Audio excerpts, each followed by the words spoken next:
Olá a todos, meu nome é Bernardo Saul e este é o primeiro vídeo da série sobre o roteamento intervelães, ou seja, a comunicação entre dispositivos que estejam em velãs diferentes, que será, portanto, este o nosso objetivo final para esta série, fazer com que dois dispositivos que estejam em velãs diferentes possam trocar informações. Então, esta série será baseada principalmente na segunda prova de frequência da cadeira de redes de computadores e vamos então fazer uma espécie de overview, passar por todos os conceitos que estão à volta disto. E, como já devem ter observado, decidimos começar pelo cálculo de subredes, que acreditamos ser a base para todo o processo. Se não passarmos pelo cálculo de subredes, então teremos uma configuração provavelmente mal feita por conta dos erros que podemos cometer no cálculo de subredes. Então é necessário que a gente consiga calcular de forma correta para que toda a nossa configuração se comporte da maneira como ela foi planificada. Então, para dar início, é necessário nos lembrarmos que existem três classes essenciais, ou as mais utilizadas para endereçamentos IPs. Né? Existem IPs que pertencem à classe A, existem IPs que pertencem à classe B, existem IPs que pertencem à classe C. Dentre os IPs que pertencem à classe A, IPs privados, essencialmente, geralmente eles começam com tem um formato semelhante a este, 10.0.0.0, poderá variar eventualmente, mas geralmente são /8, né, que indica, portanto, a quantidade de bits que são utilizados para a rede.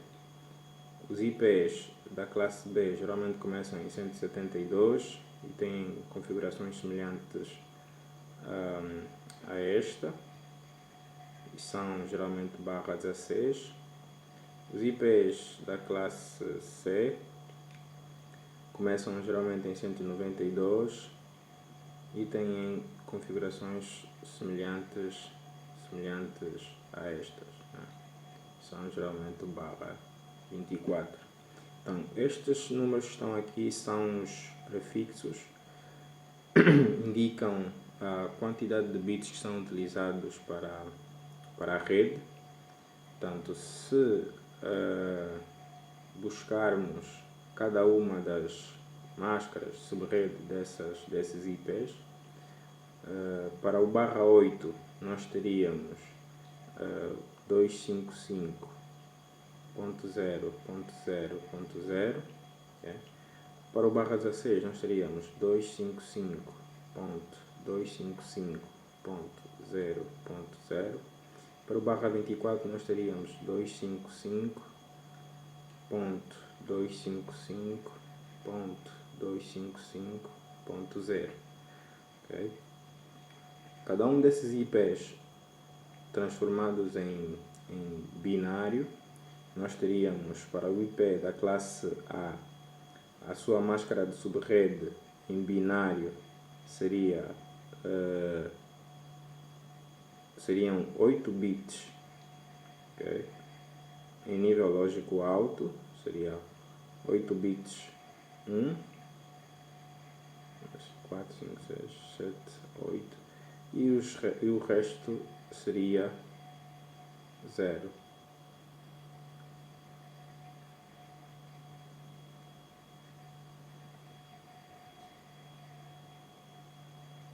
Okay. Então, esta seria a máscara de subrede da classe A, okay, com 8 bits para a rede, e os restantes bits estão reservados para hosts.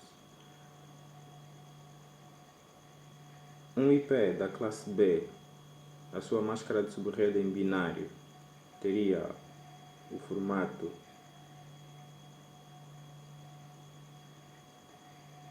semelhante a este, com 16 bits para a rede e os restantes bits para o host. Para a classe C, nós teríamos algo semelhante, mas seriam, no caso, 24 bits para a rede e os restantes seriam dedicados aos hosts. Então teríamos algo semelhante a isto.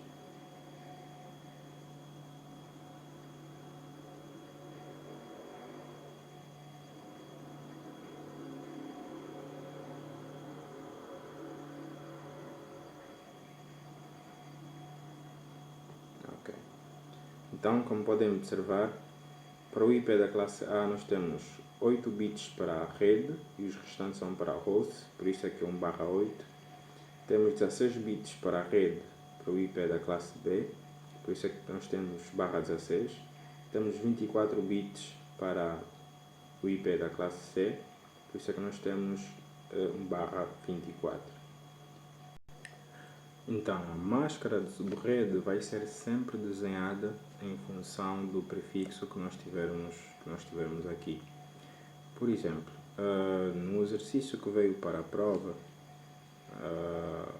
o IP rede que nos foi dada nesse caso é 172.16.0.0, mas 1/24. Então, como podem observar, este é um IP da classe C, porém não está com a sua máscara de subrede característica. Okay? Nós temos um prefixo 24 bits, o que significa que 24 bits nessa rede estão a ser utilizados para a rede, okay? E apenas 8 bits estão a ser utilizados para a host, o que faz com que, apesar de ser um IP da classe B, nós tivéssemos uma máscara de subrede com 24 bits a serem utilizados para a rede. Okay? 1, 2, 3, 4, 1, 2, 3, 4, e apenas 8 bits a serem utilizados para os hosts. Okay? Então, para o cálculo da nossa subrede existe uma fórmula já conhecida, que é S, que denota a subrede, igual a 2 elevado a n. Igual a 2 elevado a n. Então, esta é a fórmula que é utilizada para o cálculo de subredes. Para o exercício, o enunciado pede duas subredes, pede que a gente crie duas subredes. Então, esse procedimento é feito a partir desta fórmula. Então, este n que nós temos aqui denota o número de bits que serão utilizados para o cálculo das nossas subredes. Então, precisamos para isso encontrar um número tal que, substituído aqui, nos dê o número de subredes que está a ser requisitado, o número de subredes pedido no enunciado. No caso, são duas subredes. São duas subredes.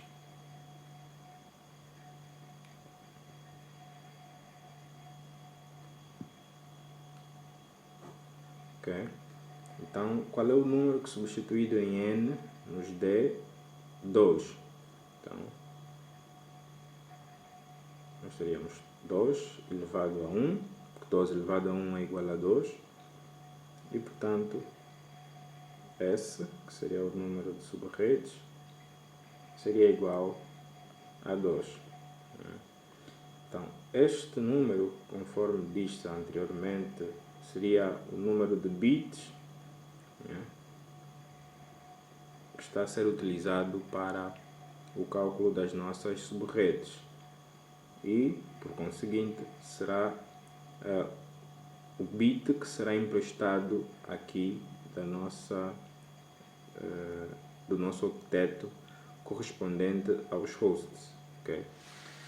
Por essa razão, a nossa máscara vai sair de 1/24 para /25.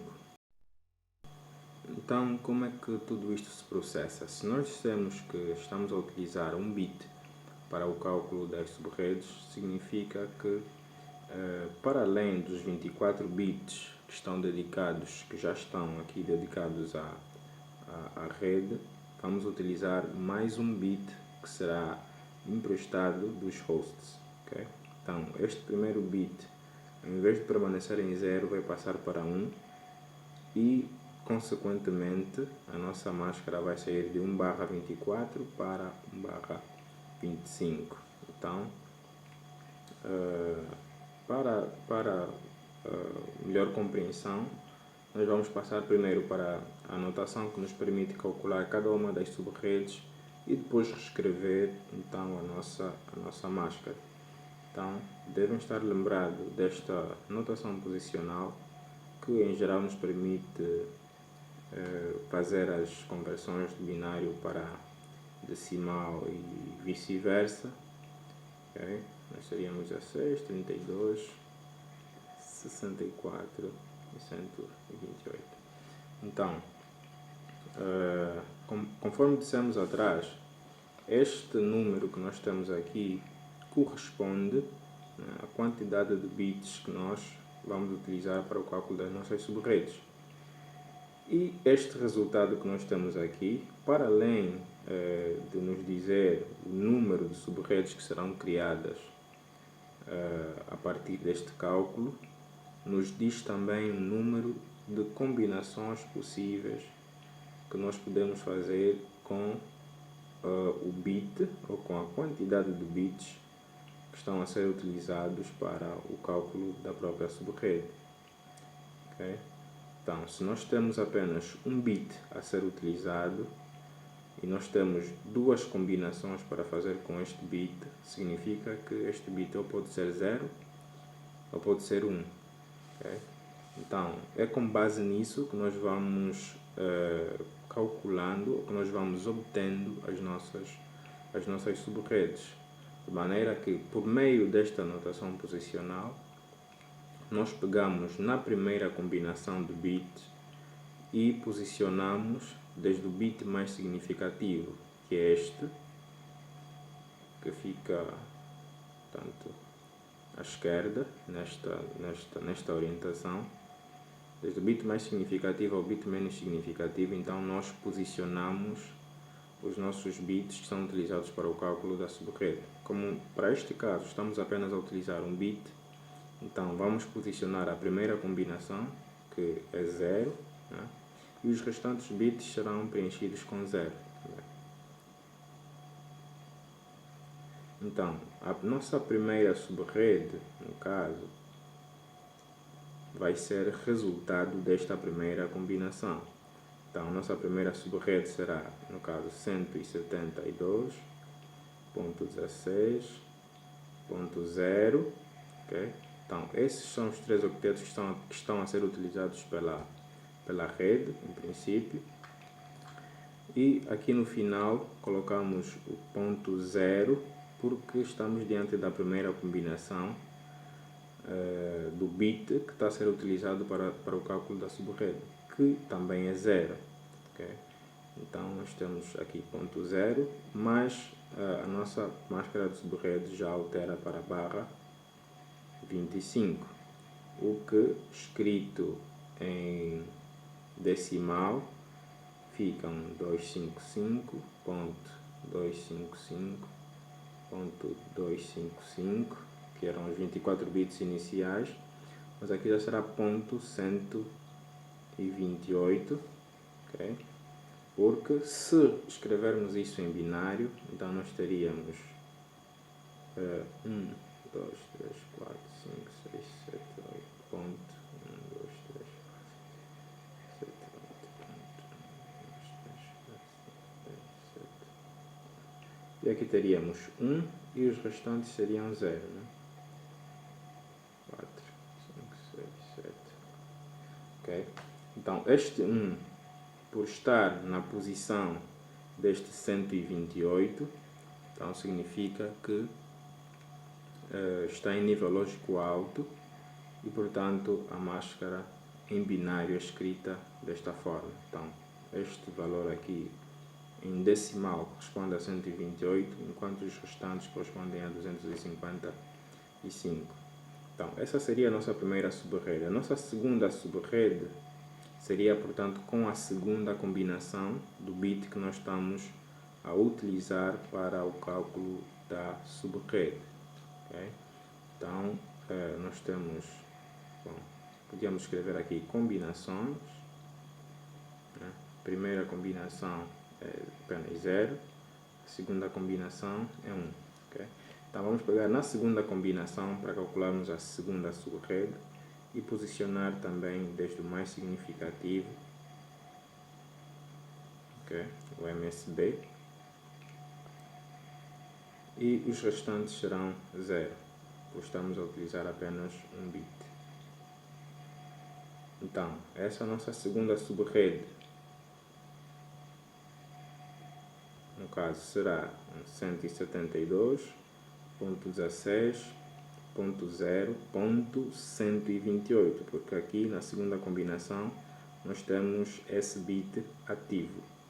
Então, ao invés de 0, como tínhamos na primeira combinação, por termos o bit ativo, então é 128/25, cuja máscara de subrede será, portanto, a mesma.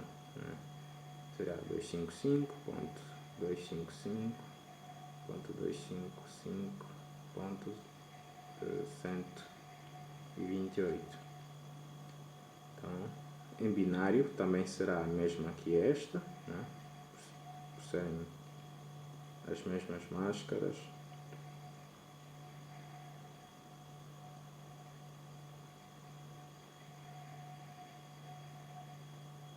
Ok, 1, 2, 3, 4, 1, 2, 3, 4. E aqui 1, e os restantes são 0.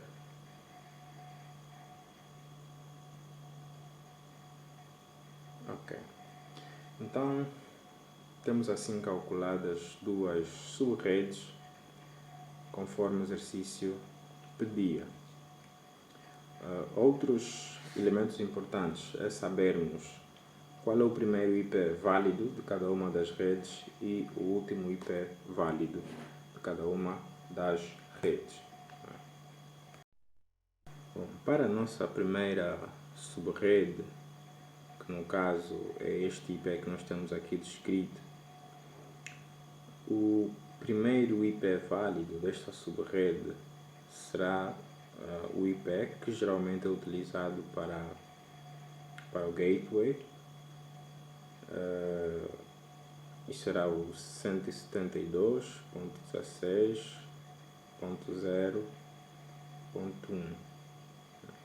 Este seria o primeiro IP válido da nossa rede.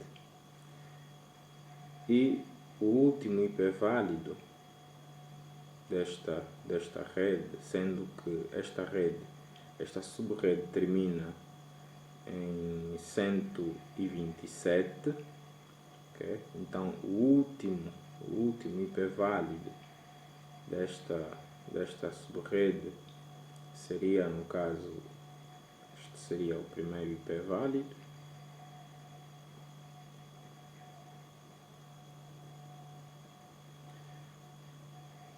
e o 172.16.0.126, okay, seria o último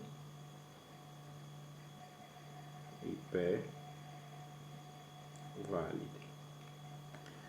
Por que 126 e não 127? Porque o 127, melhor, é o IP que está reservado para broadcast. E para o caso do primeiro IP válido, porque ponto 1 e não ponto 0? Porque ponto 0 é o IP da rede que não pode, portanto, ser utilizado para hosts. Okay? Então nós teríamos, no caso, este como o primeiro IP válido da rede e este como o último IP válido da nossa subrede. Okay? Para a segunda subrede, que no caso é a 172.16.0.128, nós teríamos /25, se não esquecer, nós teríamos o primeiro IP válido como o 172.0.129, que seria, portanto, o IP que por convenção é utilizado para o gateway. No caso seria o nosso primeiro IP válido, okay? Porque o 128, portanto, é o IP da rede, que portanto não pode ser utilizado para hosts.